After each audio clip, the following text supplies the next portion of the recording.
Hej alle sammen og velkommen til den her video. I dag skal vi spille Pet Simulator X. Og så skal vi gå ind i det. Ja.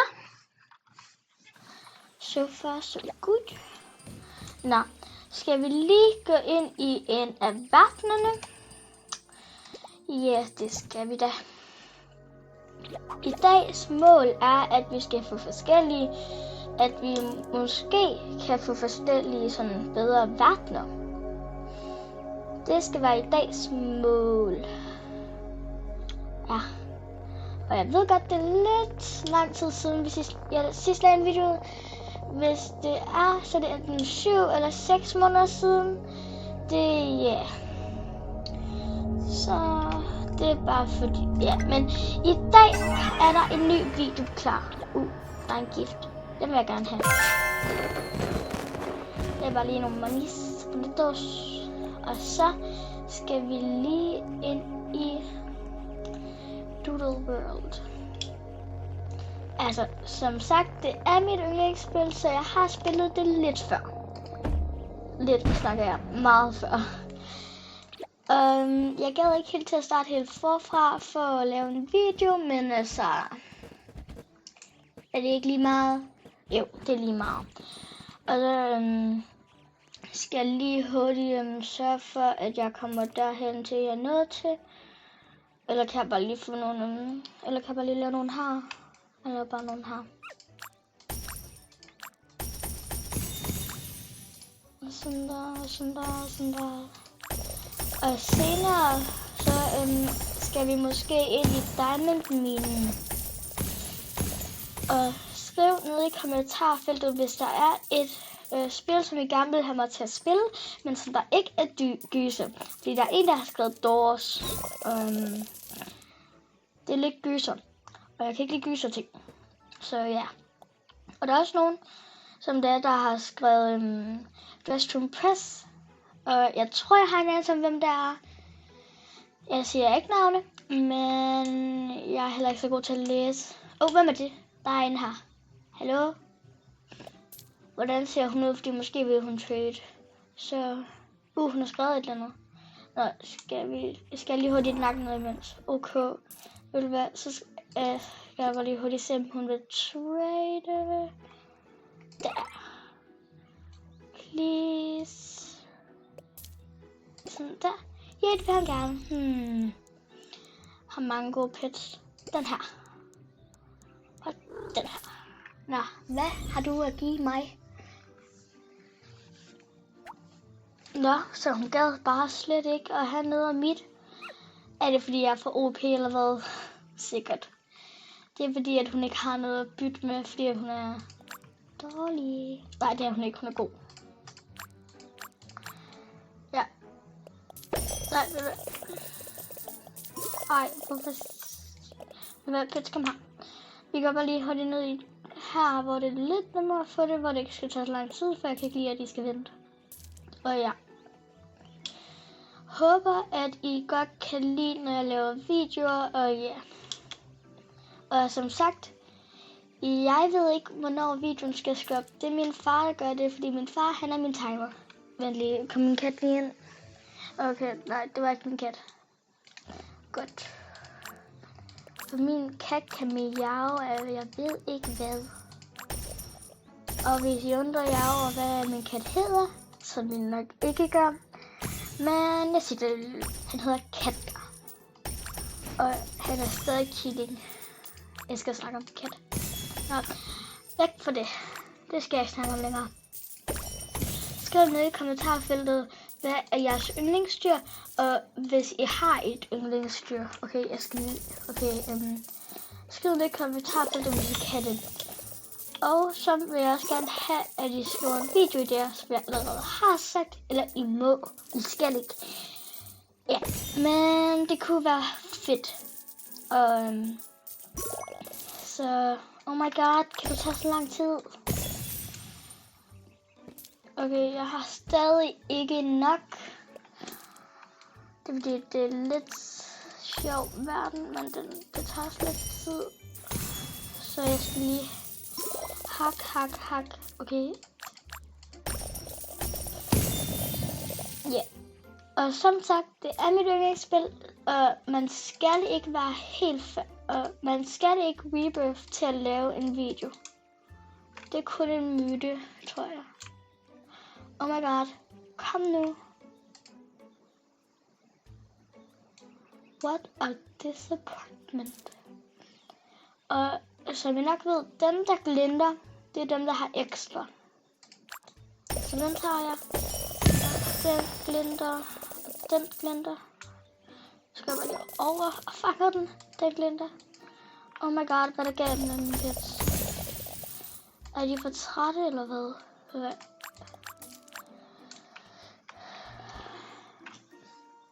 Nå. Hvad er det? Nå, det giver jeg til os.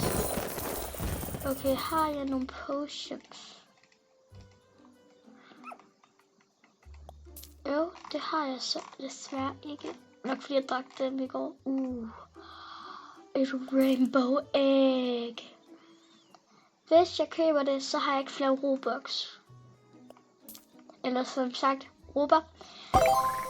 Så har jeg ikke flere af dem. Og de er dyre at købe, så jeg kommer nok ikke til at tage dem. Men hvis den her video får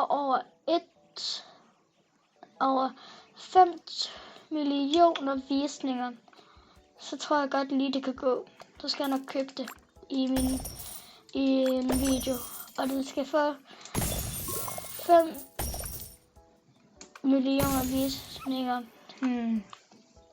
inden et år. Ja. Og jeg tæller ikke det med, hvis en har set det flere gange. Så min ven pludselig der gør. Ja, det gør hun. Og altså, jeg har lagt meget. Nu igen, som jeg også gjorde i nogle af mine previous videoer, så skal jeg sige, hvem min allerbedste venner er. Og der er sket lidt i min vennergruppe nu. Så jeg kan kun sige 2. Fordi at der er sket lidt af et downgrade, hvis man kan sige det sådan. Og det betyder, at jeg har mistet en ven, som jeg ikke leger med længere. Og det er fordi, de ikke var særlig søde ved mig. Og så færdig med det gider jeg ikke snakke om. Okay, nu nævner jeg de venner. Og en af dem ser jeg næsten aldrig. Og det er en af de venner, som jeg nævner. Okay, en af vennerne, det er Ellie. Og det er hende, jeg næsten ikke ser. Fordi hun bor langt væk. Men så har jeg til gengæld også en virkelig god ven, der hedder Pusle. Stadigvæk. Og for ikke særlig lang tid siden, så fik vi en soveaftale hjemme ved hende. Og det var bare sygt sjovt. Sidst. Ja, men jeg tror allerede, der er gået 8 minutter og 20 sekunder. Jamen altså, det går da hurtigt. Men jeg er stadig ikke nok til at komme derind. Ved du hvad, det kommer til at være en anden dag. The Void. Den er i. Så tager vi bare lige en anden verden, som der ikke er lige så lang tid. Jeg vil allerede lige snytte lidt her. Ej, ikke snytte, jeg har skaffet det hele. Med hånd. Lidt så lang tid. Det var hurtigt. Men da jeg var herinde sidste gang, så tog det lidt tid, fordi der havde jeg ikke de bedste pets. Men ja, så jeg sidder bare lige og siger, kan jeg ikke bare gå direkte derhen? Jeg troede, det var en verden, hvor jeg kunne lige have skaffet. Jeg har mange. Jeg tror, jeg har lidt over 1 trillion. Hvorfor var han ikke der før? Nå.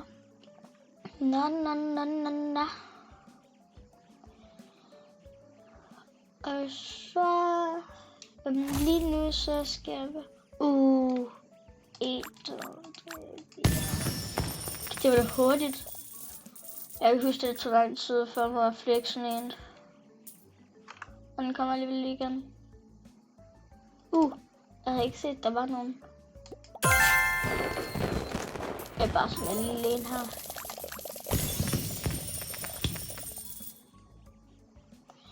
Nå, men også skriv ned i kommentarfeltet, hvilken af jeres yndlingsvideo, som jeg har lavet.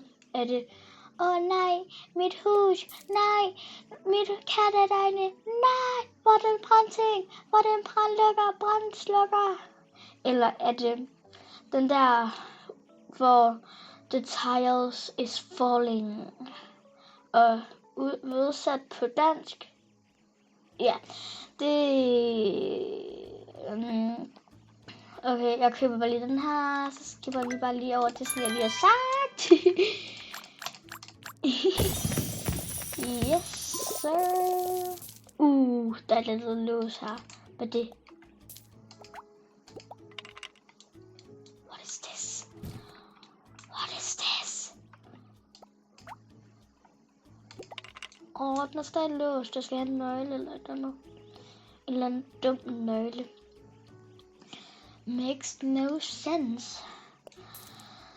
Nå, og så... Ja. Som sagt, kort sagt, min far min timer. Yep. Skal jeg gå lige 1, 2, 3, 4. Det var da hurtigt. Det var da hurtigt nok. 1, 2, 3, 4. 1, 2, 3, 4. 1, 2, 3, 4. 1, 2, 3, 4. 1, 2, 3, 4. Jeg kan godt lide at sætte 4 pets ad gangen. Det er derfor, den nok hører mig selv. Jeg får bare hurtigt alle de der penge igen, som jeg lige brugt. Jeg selv har allerede fået dem igen, tror jeg.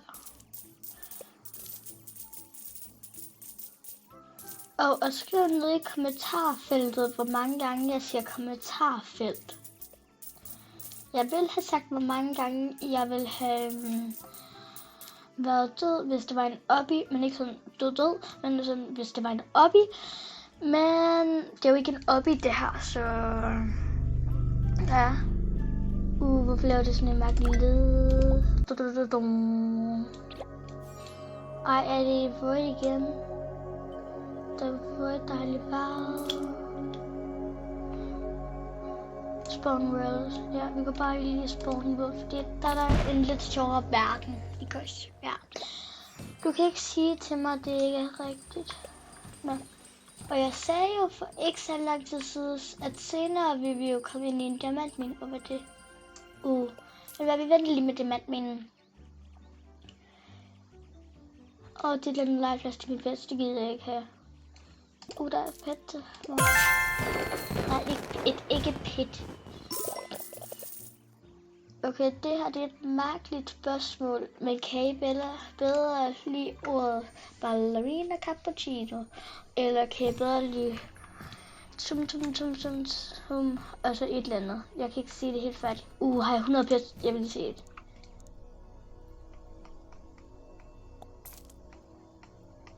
Hvad er mit bedste?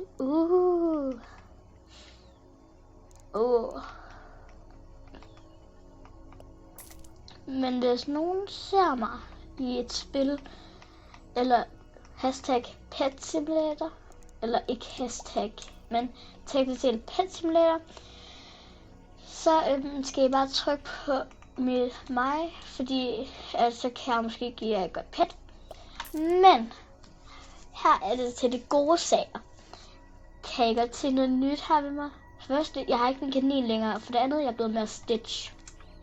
Skriv det ned i kommentarfeltet, og I har 10, 9, 8, skriv det ned og gør det, 6, 5, 4, 3, 2, 1, nu.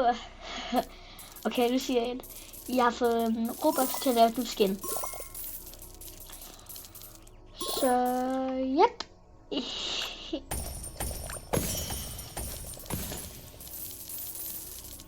Så jeg skal bare...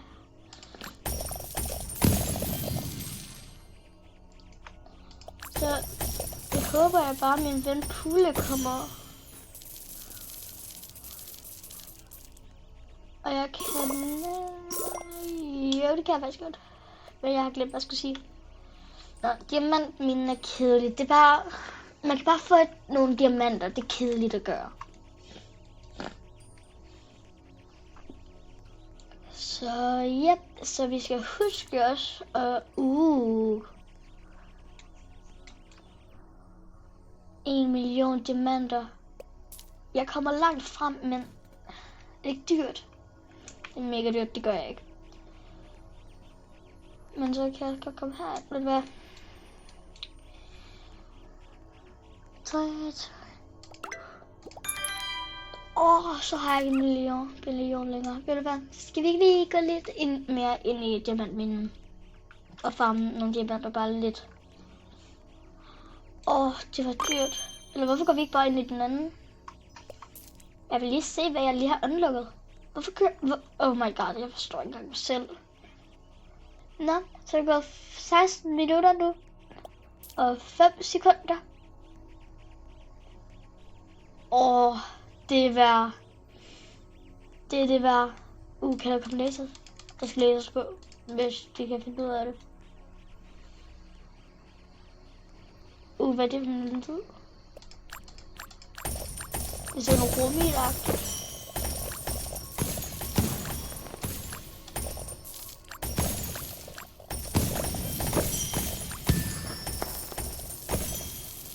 Jeg glæder mig til at lige at få de diamanter tilbage der, som jeg lige har brugt på det. 100 millioner. Altså, vi skal ikke kun være her og farme diamanter, bare roligt. Jeg kan godt forstå, at det er kedeligt at farme diamanter, men pytskidt. Vi er her bare lige en lille bitte smule, så måske lige kan få de diamanter, som jeg lige har brugt. Fordi selv mine forældre ved, jeg ikke engang vil bruge særlig mange diamanter på det. Kan vi ikke bare lige komme op på 1 million igen? Så vil jeg godt glad. Men ellers kan jeg næsten ikke købe noget derinde, hvor man kan købe pets. Fordi alt er næsten over 1 billion. Og ja. Skriv jeres yndlingsfag i skolen. Og jeg må gætte 2. Og så... hvad skal jeg gætte 2? Jeg skriv 2 af jeres yndlingsfag. Og så skal jeg gætte... og så skal jeg prøve at gætte jeres 2 yndlingsfag. Og så fremad. Jeg prøver kun 2 gange, fordi der er ikke særlig mange fag. Men jeg starter med 2, som de store kun har. Og så tager jeg dem, som alle har. Og jeg starter med de store, fordi jeg ved ikke, om der er store børn, der ser det. Så siger jeg fysik. Og madkundskab. Fysik og madkundskab. Se, hvis det er jeres yndlingsfag, så når I bliver store. Og så til dem, som alle har, så siger jeg matematik. Og så siger jeg dansk. Og så, siger jeg og så skal I lige hurtigt gå ned og skrive. Efter det, så skal I skrive, hvad I tror, der er min yndlings. Og jeg siger engelsk og dansk. Og sidst, men ikke mindst, matematik. Altid yndlings.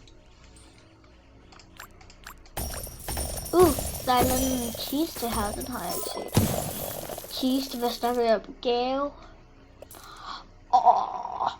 Det er et stort mål, det der. Nå. Chill. Så tager jeg lige samlet dem her op. Jeg giver min kasse lige lov til at tage den der. Og så skal vi altså ikke være i den her diamantmine længere. Hvad har jeg allerede fået den? For jeg er godt klar over, at det er lidt kedeligt. Men... altså, det var mange diamanter, jeg lige brugte der. Det var næsten alle mine diamanter. Men jeg har det næsten igen. Altså, pytskidt. Det er bare nogle diamanter, det er bare et spil. Altså... hvad er det her? Det er en anden verden. Eller nej.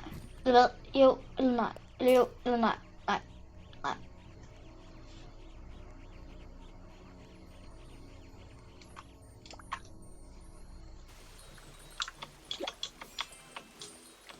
Skal vi lige hurtigt se, hvad jeg kan få i et pet herover.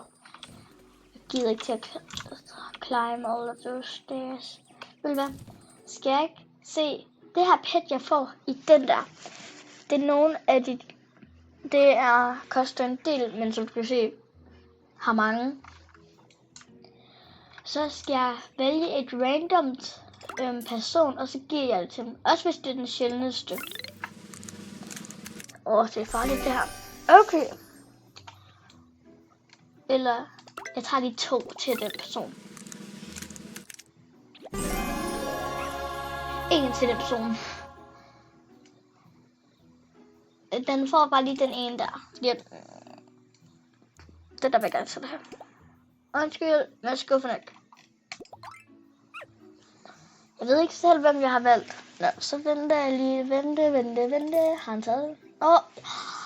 Jeg vandt hende. Nå, så får hun den bare. Okay, sådan der. Så giver jeg hende den der. Og trykker jeg ja. Og så skal jeg ikke have noget tilbage. Gider hun seriøst ikke have det? Ved du hvad? Hun er bare spoiled. Hun gider ikke have noget. Så tager jeg dig. Du ser ud som om du ikke har taget meget.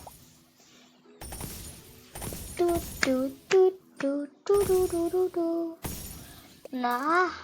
Kan jeg vide, om han overhovedet tager den? Oh my god. Det gør han sikkert ikke. Nu står han stille. Er det ham, der jeg har valgt? Hvad er det her?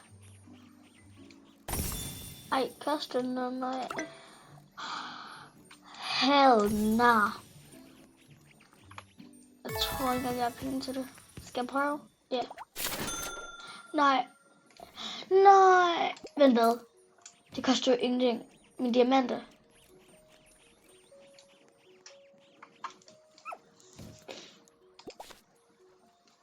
Og så lige 10 diamanter.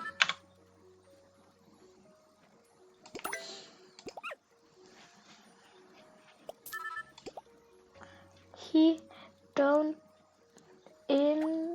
Okay, det gider han så heller ikke have. Kan I høre mig? 22 minutter. Det er den længste video, jeg har lavet indtil videre. Eller hvad? Hun ser sød, eller han, whatever. Nå. Er du lige så spoiled som de andre? Hallo, så gider heller ikke have det. Okay, der er godt nok ikke mange på den her server. Okay. Det er så, hvad de kan handles der. Så siger de noget. Oh my god, og han sagde nej. Ved du hvad? Skal vi bare glemme ham? Nå, så. Og så 10 diamanter. Jeg vil give ham 10 diamanter. Vil du have 10 diamanter eller hvad? Ja, yeah. Jeg vil give dig det der. Ja, det er det der, jeg vil give dig. 10 diamanter og et halvt pat. Det er det værste, man kan få, men jeg vil give dig det. Så han sagde nej. Han sagde nej. Har jeg det stadig? Ja. Yeah. Han sagde nej. Ved du hvad? Dumt pet. Hvad er det her? Ved du hvad? Skal vi ikke bare lige gå over lige og få 5 af de samme pets? Vi kan lige få en af de der dimser der. Ej, den er lidt træls. Ved du hvad? I skal lige være klar til at blokke skinen. Den der er sådan væk. Ved du hvad?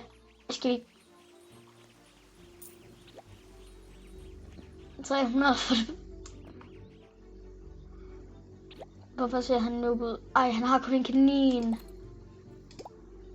Han er noob. Han ser ikke kun noob ud, han er noob.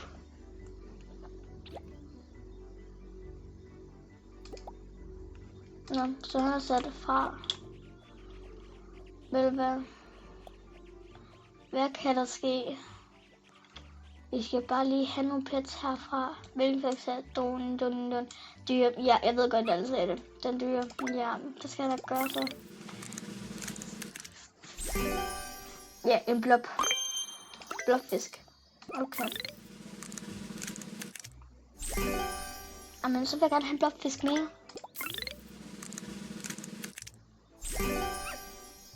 Okay, så tager vi bare ræve. Så 2 mere ræve, eller skal jeg... Okay, en mere ræve. Fox. Its name is a fox. Oh my god, er jeg så heldig, når jeg laver videoer for jer i dag. I'm the luckiest. Okay, så da det bliver sidste æg, så ser jeg væk for noget. Okay, så fik jeg noget på sidste æg. Okay. Okay,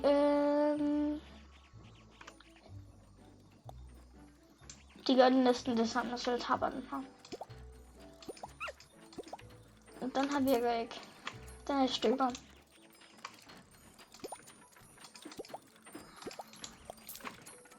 Har jeg købt 7 bananer. Jeg har købt 7 bananer. Er der en eller anden loser her, som gerne vil have det? Der. Tag den. Og jeg trykker ja, fordi det vil jeg give. Ja. For ingenting. For jeg gider ikke have noget tilbage. Oh my god, jeg prøver bare på at komme af med det.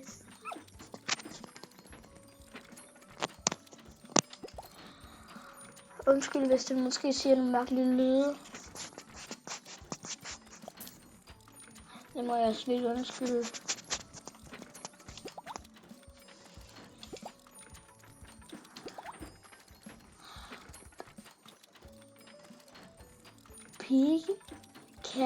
Pika i de første 3.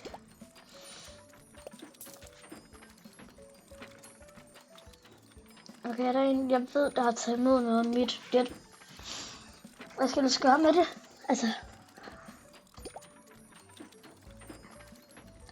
Yes, tag det. Samme person. Så er det godt, jeg ved, der er én ting, som der aldrig fejler mig herovre.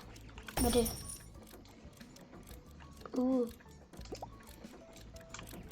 Okay, ved du hvad? Så. Hvis han ikke gider at give mig hvis han ikke gider at tage imod dem, så tager jeg bare de pets, og de går herind. Jeg lige skyndte lidt spil, fordi jeg har noget at sige.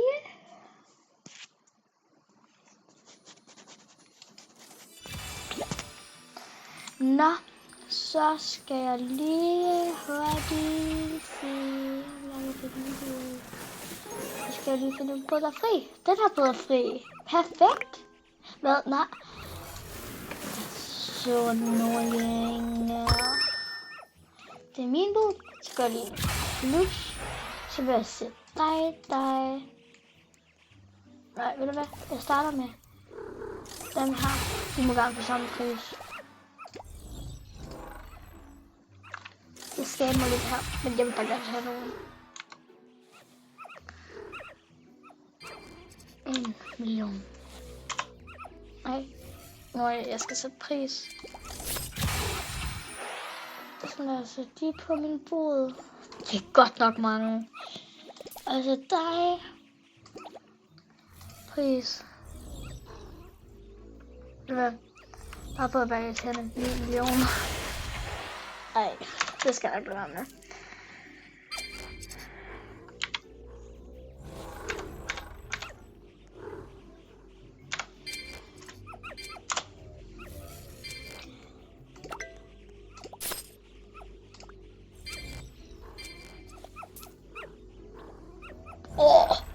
Tyrtuden. Island. Okay. Så, fordi jeg nok mister nogle penge der, så sætter jeg bare den her til 5 millioner. Og hvis det er den værste, ikke også? Så scammer jeg totalt.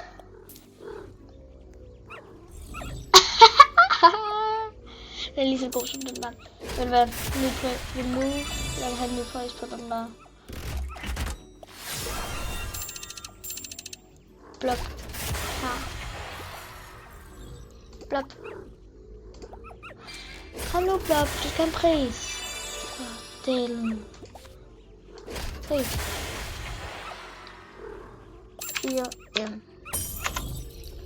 4 minutter. Jeg er vant til at trykke mellemrum. Nå, så det her er min nye båd. Der er ikke særlig god på. Der var en, der ikke kiggede. Det er lidt tid siden, jeg har fået nogen til at købe det fra. Det er en julemand. Julemand, vent. Jeg vil se dig. Julemand. Ja, det er en julemand. Nå, men altså, så har jeg ligesom min båd på, så går jeg bare lige herover. Ved du hvad?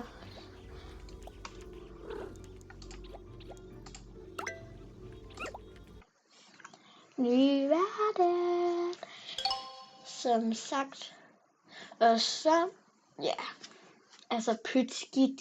Det er stadig sjovt. Så loade ting. Det er en dem her. Ikke den verden, sådan at dem her.